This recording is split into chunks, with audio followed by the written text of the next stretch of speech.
जय श्री राधे। आज मैं आप लोगों को शनिवार व्रत की कथा सुनाऊंगी। अगर आप लोगों को मेरे द्वारा सुनाई गई कथा पसंद आए तो आप मेरे चैनल को सब्सक्राइब और मेरे वीडियो को लाइक, शेयर और कमेंट करना ना भूलें। आइए सुनते हैं शनिदेव की कथा। एक समय स्वर्गलोक में सबसे बड़ा कौन के प्रश्न पर 9 ग्रहों में वाद विवाद हो गया। विवाद इतना बड़ा कि परस्पर भयंकर युद्ध की स्थिति बन गई। निर्णय के लिए सभी देवता देवराज इंद्र के पास पहुँचे और बोले, हे देवराज, आपको निर्णय करना होगा कि हम में से सबसे बड़ा कौन है। देवताओं का प्रश्न सुनकर देवराज इंद्र उलझन में पड़ गए। इंद्र बोले, मैं इस प्रश्न का उत्तर देने में असमर्थ हूँ। हम सभी पृथ्वीलोक में उज्जैनी नगरी में राजा विक्रमादित्य के पास चलते हैं। देवराज इंद्र सहित सभी ग्रह उज्जैनी नगरी पहुँचे। महल में पहुंचकर जब देवताओं ने उनसे अपना प्रश्न पूछा तो राजा विक्रमादित्य भी कुछ देर के लिए परेशान हो उठे, क्योंकि सभी देवता अपनी अपनी शक्तियों के कारण महान थे। किसी को भी छोटा या बड़ा कह देने से उनके क्रोध के प्रकोप से भयंकर हानि पहुंच सकती थी। अचानक राजा विक्रमादित्य को एक उपाय सूझा और उन्होंने विभिन्न धातुओं स्वर्ण, रजत, कांसा, ताम्र, सीसा, रांगा, जस्ता, अभ्रक व लोहे के 9 आसन बनवाए। धातुओं के गुणों के अनुसार सभी आसनों को एक दूसरे के पीछे रखवाकर उन्होंने देवताओं को अपने अपने सिंहासन पर बैठने को कहा। देवताओं के बैठने के बाद राजा विक्रमादित्य ने कहा, आपका निर्णय तो स्वयं हो गया।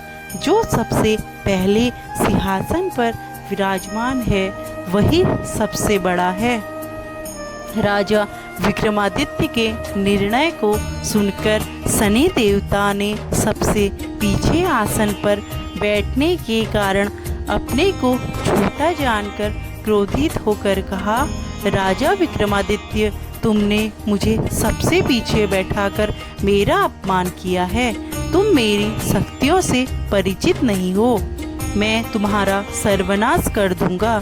शनि ने कहा, सूर्य एक राशि पर 1 महीने, चंद्रमा 2.25 दिन, मंगल 1.5 महीने, बुध और शुक्र 1 महीने, बृहस्पति 13 महीने रहते हैं। लेकिन मैं किसी राशि पर 7.5 वर्ष तक रहता हूँ। बड़े बड़े देवताओं को मैंने अपने प्रकोप से पीड़ित किया है। राम को 7.5 के कारण ही वन में जाकर रहना पड़ा और रावण को 7.5 के कारण ही युद्ध में मृत्यु का शिकार बनना पड़ा। राजा, अब तू भी मेरे प्रकोप से नहीं बच सकेगा। इसके बाद अन्य ग्रहों के देवता तो प्रसन्नता के साथ चले गए, परंतु शनिदेव बड़े क्रोध के साथ वहां से विदा हुए। राजा विक्रमादित्य पहले की तरह ही न्याय करते रहे। उनके राज्य में सभी स्त्री पुरुष बहुत आनंद से जीवन यापन कर रहे थे। कुछ दिन ऐसे ही बीत गए। उधर शनि देवता अपने अपमान को भूले नहीं थे। विक्रमादित्य से बदला लेने के लिए एक दिन शनिदेव ने घोड़े के व्यापारी का रूप धारण किया और बहुत से घोड़े के साथ उज्जैनी नगर पहुँचे। राजा विक्रमादित्य ने राज्य में किसी घोड़े के व्यापारी के आने का समाचार तो अपने अश्वपाल को कुछ घोड़े खरीदने के लिए भेजा। घोड़े बहुत कीमती थे। अश्वपाल ने जब वापस लौटकर इस संबंध में बताया तो राजा विक्रमादित्य ने स्वयं आकर एक सुंदर व शक्तिशाली घोड़े को पसंद किया। घोड़े की चाल देखने के लिए राजा उस घोड़े पर सवार हुए तो वह घोड़ा बिजली की गति से दौड़ पड़ा। तेजी से दौड़ता घोड़ा राजा को दूर एक जंगल में ले गया और फिर राजा को वहां गिराकर जंगल में कहीं गायब हो गया। राजा अपने नगर को लौटने के लिए जंगल में भटकने लगा, लेकिन उन्हें लौटने का कोई रास्ता नहीं मिला। राजा को भूख प्यास लग आई। बहुत घूमने पर उसे एक चरवाहा मिला। राजा ने उससे पानी मांगा। पानी पीकर राजा ने उस चरवाहे को अपनी अंगूठी दे दी। फिर उससे रास्ता पूछकर वह जंगल में निकलकर पास के नगर में पहुंचा। राजा ने एक सेठ की दुकान पर बैठकर कुछ देर आराम किया। उस सेठ ने राजा से बातचीत की तो राजा ने उसे बताया कि मैं उज्जैनी नगर से आया हूँ। राजा के कुछ देर दुकान पर बैठने से सेठ जी की बहुत बिक्री हुई। सेठ ने राजा को बहुत भाग्यवान समझा और खुश होकर उसे अपने घर भोजन के लिए ले गया। सेठ के घर में सोने का एक हार खूंटी पर टका हुआ था। राजा को उस कमरे में छोड़कर सेठ कुछ देर के लिए बाहर गया। तभी एक आश्चर्यजनक घटना घटी। राजा के देखते देखते सोने के उस हार को खूंटी निकल गई। सेठ ने कमरे में लौटकर हार को गायब देखा तो चोरी का संदेह राजा पर ही किया, क्योंकि उस कमरे में राजा ही अकेले बैठा था। सनी ने अपने नौकरों से कहा कि इस परदेसी को रस्सियों से बांधकर नगर के राजा के पास ले चलो। राजा ने विक्रमादित्य से हार के बारे में पूछा तो उसने बताया कि उसके देखते ही देखते खूंटी ने हार को निगल लिया था। इस पर राजा ने क्रोधित होकर चोरी करने के अपराध में विक्रमादित्य के हाथ पांव काटने का आदेश दे दिया।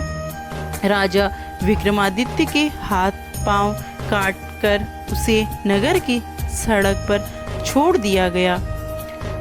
कुछ दिन बाद एक तेली उसे उठाकर अपने घर ले गया और उसे अपने कोल्हू पर बैठा दिया। राजा आवाज देकर बैलों को हाँकता रहा।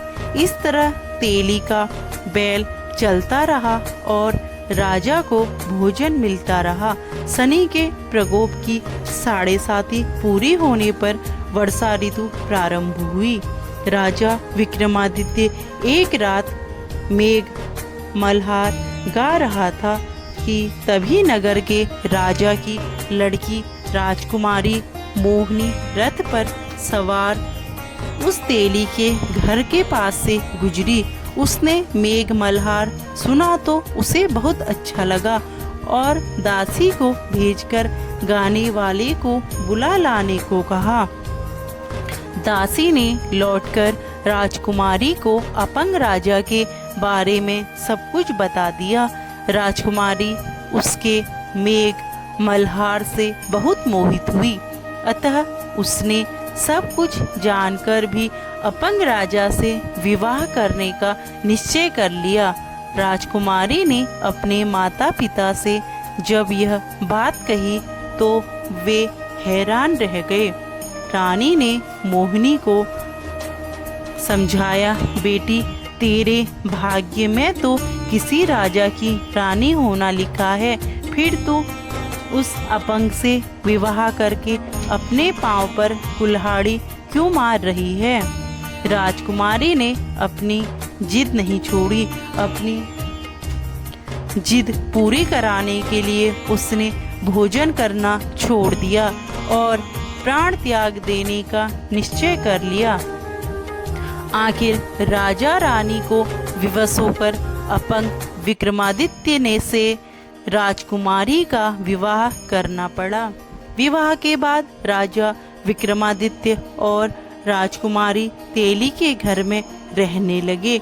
उसी रात स्वप्न में शनिदेव ने राजा से कहा, राजा, तुमने मेरा प्रकोप देख लिया। मैंने तुम्हें अपने अपमान का दंड दिया है। राजा ने शनिदेव से क्षमा करने को कहा और प्रार्थना की, हे शनिदेव, आपने जितना दुख मुझे दिया अन्य किसी को न देना। शनिदेव ने कुछ सोचकर कहा, राजा, मैं तुम्हारी प्रार्थना स्वीकार करता हूँ। जो कोई स्त्री पुरुष मेरी पूजा करेगा, शनिवार को व्रत करके मेरी व्रत कथा सुनेगा, उस पर मेरी अनुकंपा बनी रहेगी। प्रातःकाल राजा विक्रमादित्य की नींद खुली तो अपने हाथ पांव देखकर राजा को बहुत खुशी हुई। उसने मन ही मन शनिदेव को प्रणाम किया। राजकुमारी भी राजा के हाथ पांव सही सलामत देखकर आश्चर्य में डूब गई। तब राजा विक्रमादित्य ने अपना परिचय देते हुए शनिदेव के प्रकोप की सारी कहानी सुनाई। सेठ को जब इस बात का पता चला तो दौड़ता हुआ तेली के घर पहुंचा और राजा के चरणों में गिरकर क्षमा मांगने लगा। राजा ने उसे क्षमा कर दिया, क्योंकि यह सब तो शनिदेव के प्रकोप के कारण हुआ था। सेठ राजा को अपने घर ले गया और उसे भोजन कराया। भोजन करते समय वहाँ एक आश्चर्यजनक घटना घटी। सबके देखते देखते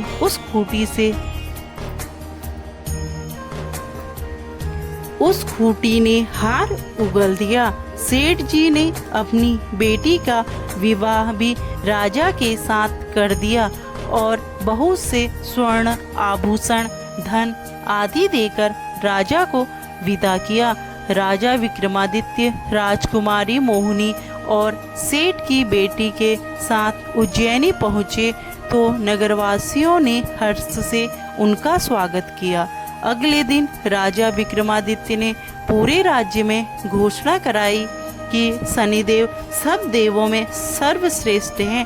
प्रत्येक स्त्री पुरुष शनिवार को उनका व्रत करे और व्रत कथा अवश्य सुने।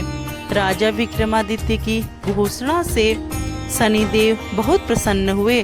शनिवार का व्रत करने और व्रत कथा सुनने के कारण सभी लोगों की मनोकामनाएं शनिदेव की अनुकंपा से पूरी होने लगी। सभी लोग आनंद पूर्वक रहने लगे। बोलो शनि देव महाराज की जय।